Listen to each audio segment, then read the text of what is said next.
যে বয়সে শিশুদের মায়ের স্নেহের ছায়ায় বেড়ে ওঠার কথা, সেই বয়সেই বাবা মা হারা সন্তানগুলো আশ্রয় নিয়েছে চাঁদপুর সরকারি শিশু পরিবারে। তবে নানা সংকট আর তীব্র জনবলের অভাবে ব্যাহত হচ্ছে এই সংস্থাটির স্বাভাবিক কার্যক্রম। ৩১টি পদের বিপরীতে এখানে কর্মরত আছেন মাত্র ৬ জন কর্মী। নেই কোনো রান্নার লোক বা চিকিৎসক। চাঁদপুর থেকে শরীফ চৌধুরীর তথ্য ও চিত্রে জানাচ্ছেন লিওন আজাদ।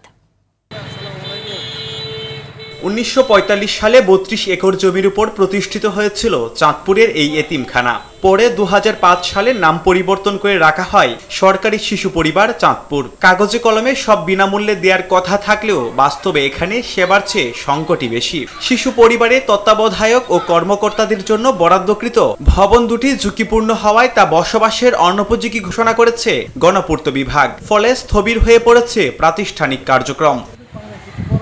সবচেয়ে বড় সংকট আবাসন ও জনবলের। ৩১ পদের বিপরীতে পুরো প্রতিষ্ঠানটি চলছে মাত্র ৬ জন দিয়ে। এর মধ্যে ২ জন শিক্ষক এবং ১ জন অফিস সহকারী, বাকি ৩ জন সামলাচ্ছেন দাপ্তরিক কাজ। আমাদের ভয় থেকে আমরা সকালে নামাজ পড়তে উঠলে এরকম দেখি বাইরের মানুষ আসে, আমরা আতঙ্কে থাকি। কয়েকদিন আগে আমাদের এখানে চোর এসে আমাদের হল রুমের সিলিং ফ্যান খুলে নিয়ে গেছে। আমরা তো এই ডরমোটিগুলো যাইতে পারি, এদের সব মেয়েরা থাকে এখানে। মূল দায়িত্বটা হলো মেট্রোনের।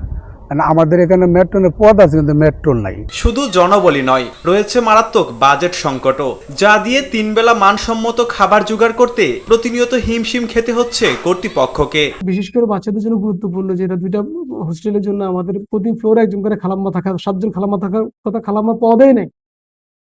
তারপর বাবুর্চি, গুরুত্বপূর্ণ রান্না করার জন্য বাবুর্চি 2টা পদের বাবুর্চি 1টা পদে কর্মরত নাই। এই গুরুত্বপূর্ণ বাচ্চাদের স্বাস্থ্য দেখার জন্য ম্যাট্রনকার নার্স এবং আমাদের সিস্টার পদ আছে, এগুলো জনবল নাই। এবং শিক্ষক, বাচ্চাদের পড়াশোনা দেখার জন্য শিক্ষক কোনো জনবল নাই। মা বাবা হারানো এই অবহেলিত শিশুদের উন্নত চিকিৎসা, মানসম্মত শিক্ষা ও পুষ্টিকর খাবার নিশ্চিত করতে সংশ্লিষ্ট মন্ত্রণালয় দ্রুত কার্যকর পদক্ষেপ নেবে, এমনটাই প্রত্যাশা চাঁদপুরবাসীর। Leone Azad, RTV।